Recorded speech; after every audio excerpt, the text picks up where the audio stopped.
morning students, welcome back in our PACE online class. This is a class of subject English, and in my today's video I will explain the same chapter, the marathon story chapter 4, and today I am going to explain this what would happen in the story. So let's start. As you know, in my previous two videos I had shared that the central character Philippides, this is the fourth video of this chapter. The central character of this story is the Philippides, and that inspired for a modern sporting event, the marathon race. And Philippides is said to have run from Marathon to Athens to deliver news of the victory of the Battle of Marathon.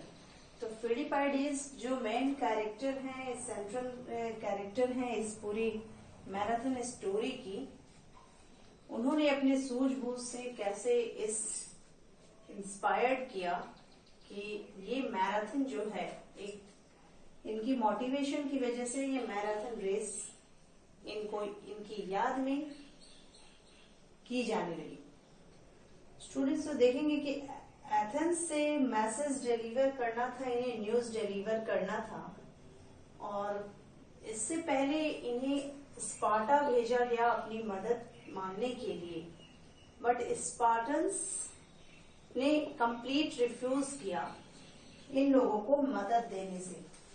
तो जैसे ही Persian army Greek army के ऊपर attack करने के लिए ready थे, यहाँ पे इस बैटल में देखेंगे कि जो एथेनियंस जनरल थे मिलिटाइड्स की ने सोचा कि स्पार्टन्स तो हम लोगों को मदद देने से रहे. वो अपनी क्लेवर प्लान के जरिए बहुत स्मॉल आर्मी के होते हुए भी एथेनियंस जो है इस बैटल में विक्ट्री होती है, उनकी जीत होती है, और पर्शियन आर्मी को वहां से भागनी पड़ जाती है. स्टूडेंट्स, तो आज हम लोग देखेंगे स्टोरी में मिलिटेट्स की सूझबूझ क्लेवर प्लानिंग क्या थी. तो वो प्लानिंग थी, उन्होंने अपनी छोटी से स्मॉल आर्मी को he divided his men into 3 groups, left wing, right wing and center wing, and through this plan the armies advanced on the Persian and then the center wing pretended to fall back. और इस plan से आप लोग देखते होंगे कि कहीं भी युद्ध होता है तो जो जनरल होते हैं, उस युद्ध के जो कमांडेंट होते हैं, उनकी प्लानिंग की वजह से कभी कभी प्लान गलत होने की वजह से लोगों को युद्ध में हार मिलती है. लेकिन यहाँ मिलिटेट्स की सूझबूझ की वजह से ही इनकी बहुत छोटी आर्मी के बावजूद ये पर्शियन आर्मी पे विजित हुए थे. इन्होंने अपनी आर्मी की फौज को 3 डिवाइड कर दिया, 3 भागों में, लेफ्ट विंग, राइट विंग और सेंटर में. सेंटर वाले को पीछे रखा, लेफ्ट वाले लेफ्ट साइड में छुप गए, राइट आर्मी राइट साइड में छुप गया, सेंटर वाले को बीच में रखा गया. बीच में इसलिए रखा गया स्टूडेंट्स कि जो पर्शियन आर्मी एजेनियन सी को क्रॉस करके आ रहे हैं तो उन्हें सीधे जो दिखाई दिया, उन्होंने अंदाजा लगा लिया कि इनके पास बस इतनी छोटी सी टुकड़ी है सेना की, यही स्मॉल जो है वो आर्मी है, क्योंकि सेंटर वाले पे उनका पूरा फोकस हो गया. ये लेफ्ट विंग इधर छुपे थे, राइट विंग इधर छुपे थे, लेफ्ट में भी आर्मीज थे और राइट में भी आर्मीज थे एथेनियंस के. तो मिलिटेट्स के इस प्लान की वजह से when the Persian army rushed in after the center wing, और जैसे पर्शियन आर्मी जो है ये सेंटर में बढ़ने लगे, सेंटर आर्मी की ओर बढ़ने लगी, और इनका ये प्लान था कि वो इस बीच में आए. जैसे ही बीच में पर्शियन आर्मी यहाँ तक पहुंचते हैं, सेंटर विंग पे अटैक करते हैं, सेंटर विंग भी इधर से जवाबी कार्रवाई देती है, लेफ्ट विंग इधर से आ जाते हैं और राइट विंग यहाँ से आते हैं, और ये लेफ्ट और राइट विंग दोनों मिल करके आप देख रहे हैं स्टूडेंट्स कि यहाँ पे मैंने आपको बताया पर्शियन आर्मी जो है यहाँ पे बीच में आती है। पर्शियन आर्मी, ये रहा उनकी फौज, बीच में आया। इधर से लेफ्ट आर्मी यहाँ तक पहुंचे और इधर से राइट आर्मी यहाँ तक पहुंचे। और ये पूरे तरह से पर्शियन आर्मीज जो थे वो एथेनियंस आर्मी से, ग्रीक आर्मी से कवर हो गए, कैप्चर हो गए और बीच में फंस जाते हैं। इस तरीके से देख रहे हैं स्टूडेंट्स की मिलिटेट्स की सूझबूझ से छोटी आर्मी होते हुए भी ये पर्शियन आर्मी को बीच में फंसाने में कामयाब हो जाते हैं। और ऐसे में पर्शियन आर्मी अपने आप को पूरी एथेनियंस आर्मी से घिरे हुए देख करके युद्ध करते हुए ये यहाँ से वापस भाग खड़ा होता है। और इससे देख रहे हैं कि Persians from all sides, attack होने लगा इस पर्शियन आर्मी पे ऑल साइड से। Now the Persians were defeated. अब पर्शियन को अपनी बहुत बड़ी सेना का जो घमंड था वो उसकी चूर चूर हो जाती है, क्योंकि ये तो बीच में अपनी बड़ी सेना के साथ फंसे हुए थे और इधर से छोटी सेना ही चारों तरफ से इनको घेर के इन पे अटैक कर रही थी। They quickly return to their ships and sailed away. अब ये यहाँ से भागते हुए बैक हो जाते हैं, बैक रिटर्न, और अपने शिप पे बैठ के और वापस शेल्ड होने लगते हैं। आपको पता था कि एजियन सी से होते हुए ये लोग यहाँ तक पहुंचते हैं। ये सभी किनारों पे लगे अपने जहाजों की ओर भागते हैं, नाव की ओर, और उस पे बैठते हुए ये रिटर्न बैक होते हैं। Even the Athenians were a little surprised by their swift victory। और जैसे ये भाग खड़े होते हैं, एथेनियंस आर्मी जो सेंटर, लेफ्ट और राइट की ओर से रहते हैं, ये बहुत खुशी की जीत की लहर इनके सामने दौड़ पड़ती है कि ये इनकी एक जो है जीत हासिल हुई थी बहुत स्मॉल आर्मी होते हुए भी। Even the Athenians were a little surprised by their swift victory। और एथेनियंस को ये बिलीव नहीं था कि इतनी आसानी से वो इतनी बड़ी पर्शियन सेना को भगा देंगे और उस पर जो है इनकी जीत हो सकती थी, लेकिन हुई ऐसा। They jumped up and down on the shore and cheered। और वो खुशी से समुद्र के किनारे काफी खुशी से उछल कूद करने लगे। जैसे कि आपको भी कहीं आप किसी गेम वगैरह में जीत जाते हैं तो बहुत एक्साइटेड हो जाते हैं, ऐसे ही पर्शियंस आर्मी के भाग खड़े होने पे एथेनियंस आर्मी जो थे वो बहुत खुश होके उछल कूद करने लगे। But then they realize that the Persian might be going round the coast to Athens and most of the Athenian army was at Marathon. फिर अचानक से इनको याद आता है कि हो सके पर्शियंस भागे नहीं हो, वो मैराथन की ओर गए हों। मैराथन जो कि आपको ग्रीक में ही पड़ता है, वहां पे गए हों और उस तरफ से फिर से हमारे राज्य के अंदर वो घुस जाएंगे। और वहां पे तो हमने कोई अपनी सेना नहीं खड़ी की है, तो मे भी उस रास्ते होते हुए, मैराथन होते हुए वो फिर से ग्रीस में न घुस जाएं। तो इनको ये सोच होता, they needed to get an urgent message to Athens so that the city would be prepared. और अब उनको एक मैसेज पास करना होता है एथेंस, मैराथन के सिटी में, मैराथन में, कि वहां के लोग पहले से तैयार रहें। हो सके सेना यहाँ से भागी हुई है और हारी हुई सेना है वो वहां जाकर के हमारे लोगों को परेशान ना करे, या उस माध्यम से भी घुस सकते हैं हमारे साम्राज्य में। They needed to get an urgent message। तो अब इस मैसेज को कन्वे करने के लिए कौन थे students?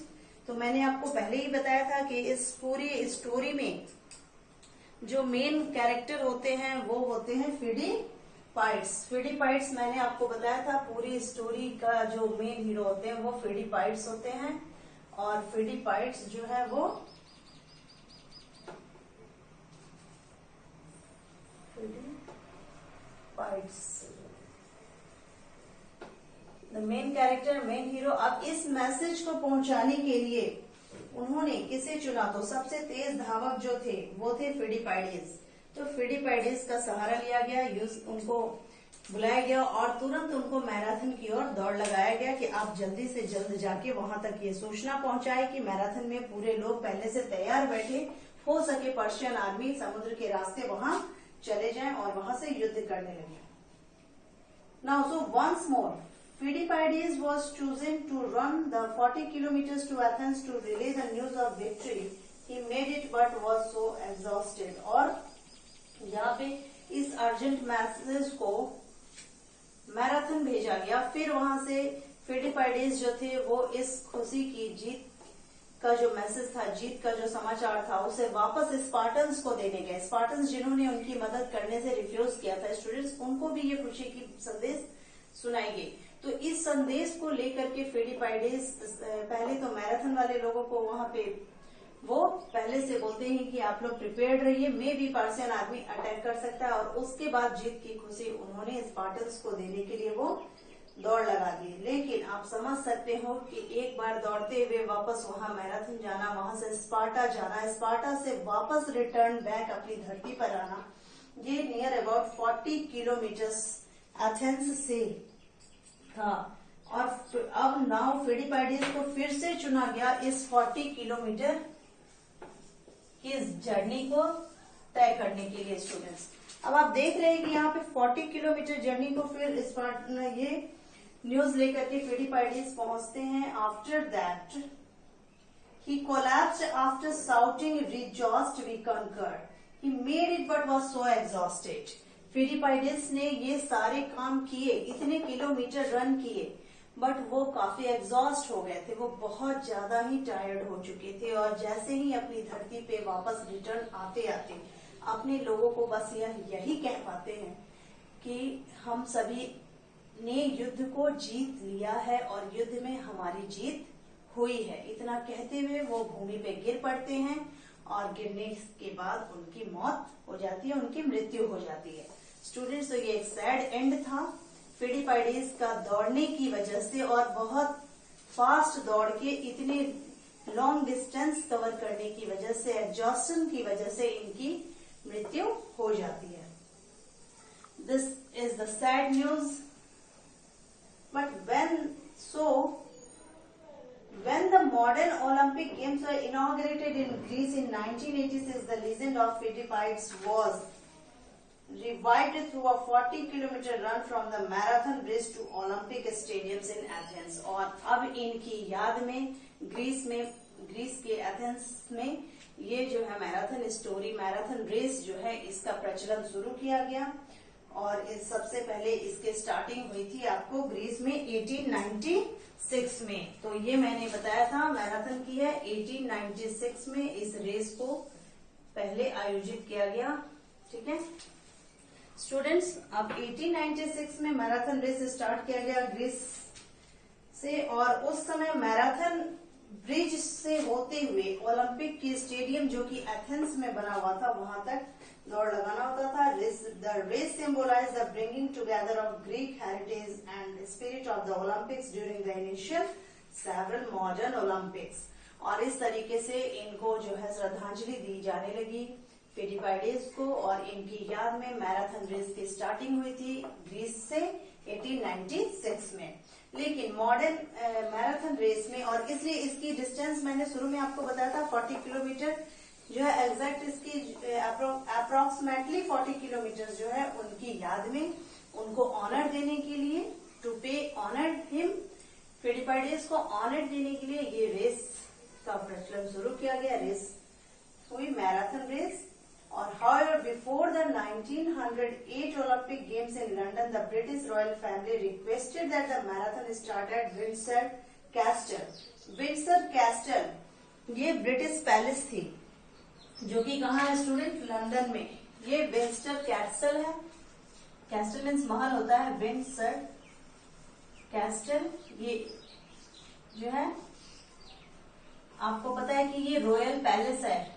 This is the royal palace, England में है, ये रॉयल पैलेस है स्टूडेंट। तो विंडसर कैस्टल जो है ये रॉयल पैलेस है, राजमहल है, जो कि कहाँ पे है, ये आपको देखेंगे बुक में, ये लंदन में है। और इस पैलेस में यानी राजघराने के जो बच्चे इस रेस को देख सके, रॉयल पैलेस से होते हुए इस रेस का आयोजन होने लगा, और राजघराने के बच्चे इस रेस को होते हुए देख सके अपने महल से, और इसलिए इसमें कुछ सुधार किया गया और ये स्टार्ट हुआ games. The British royal family requested, उन्होंने मैराथन स्टार्ट जो हुई तो इसमें रिक्वेस्ट किया गया कि ये रेस जो है विंडसर कैस्टल होते हुए लोग वहां से गुजरे, मैराथन रेस वाले जितने रनर्स हैं वो इस कैस्टल से होते हुए गुजरे, वहां से दौड़ लगाएं। As a result the marathon distance, ताकि अब क्यों यहाँ से इस रास्ते दौड़ने को कहा गया सारे रनर्स को, मैराथन रनर्स को, क्योंकि यहाँ पे रॉयल पैलेस था जिसका नाम था विंडसर और इस जगह पे जो जितने भी राजघराने के बच्चे हैं वो इसके आई विटनेस हो, वो लोग अपने छतों से, अपने महल के छत से, बालकनी से इस रेस को दौड़ते हुए देखना चाहते थे और इनकी ये इच्छा पूरी करने के लिए इसका कुछ डिस्टेंस जो है वो बढ़ गया और चेंज हो गया। तो 26 miles to cover the ground from Windsor Castle to White City stadium, और अब इसमें कुछ डिस्टेंस बढ़ गया, 26 किलोमीटर की दूरी जो है वो बढ़ गई students. So with 385 yards added on the so race could finish it in front of Royal Swanley's viewing, और इसलिए इनमें कुछ जो है डिस्टेंस बढ़ गया। तो लेटर और मैंने आपको बताया था 42.195 मीटर्स जो है 42 किलोमीटर 195 किलोमीटर जो है, तो ये 2.195 किलोमीटर डिस्टेंस क्यों बढ़ा है स्टूडेंट्स? रॉयल पैलेस के होते हुए, उस रास्ते होकर के रनर्स के दौड़ लगाने से ये डिस्टेंस बढ़ गया स्टूडेंट्स। और इसलिए आप देखेंगे कि इसकी हो गई 26 माइल्स और 385 यार्ड्स, ये हो गया आपको। Now this distance has become the standardized length, और अब इसकी एक लेंथ होकर के रह गई, और वो लेंथ मैंने शुरू में ही आपको बताया था कि एग्जैक्ट लेंथ आपका क्या था, 42.195, ठीक है, ये 42 किलोमीटर हो गया था, और इतने मीटर जो है एग्जैक्ट डिस्टेंस मैराथन रेस की ये आपकी बन गई थी। ये 2.195 मीटर्स क्यों बढ़े? इस कैस्टल की वजह से। और इस तरीके से आपने देखा कि today it's an Olympic tradition that's the men's marathon in the last event of athletics calendar with the grand finish usually taking place inside the Olympic stadium. और अब इस ओलंपिक स्टेडियम में बहुत सारे खेलों का आयोजन किया जाता है, जिसमें वन मोस्ट कॉमन कौन सा है? Marathon race. ये हुआ जो कि ऑनर दिया जाता है फिडिपाइडेस जैसे तेज धावक को। So Pheidippides marathon efforts live on the symbol of commitment, endurance and willpower. और फिडिपाइडेस को सिंबल माना गया। इनको किस बात से इनको ऑनर दिया जाने लगा? इनके लिए ऑनर प्रेजेंट किया गया, कमिटमेंट दिया गया, endurance and will power. Endurance होता है स्टूडेंट पेशेंसली और हार्ड वर्क, काफी हार्ड वर्क को एंड्योरेंस कहा जाता। तो इनमें वो क्षमता थी जो इन्होंने इतनी लंबी दौड़ लगाई और अपने देश की जो विक्ट्री की जो न्यूज थी वो एक जगह से दूसरे जगह तक पहुंचाया उस वक्त। और इनकी एंड्योरेंस पावर जो है हार्डशिप के लिए और इनकी स्ट्रॉन्ग विल पावर के लिए ये मैराथन रेस का आयोजन किया गया students. I hope you understand this all about the origin of marathon race. तो आपने देखा कि इस स्टोरी के माध्यम से मैराथन रेस की ओरिजिन की स्टोरी मैंने शेयर किया। साथ ही साथ जो बेस्ट ओल्डेस्ट रनर थे फौजा सिंह, जो कि इंडिया से बिलोंग करते थे, इनकी बातें बताई। और एक मेन कैरेक्टर जो फिडिपाइडेस थे, जिनकी याद में इस रेस को स्टार्ट किया गया, उनके बारे में आपने जाना। आई hope you understand students, so enjoy it. Thanks.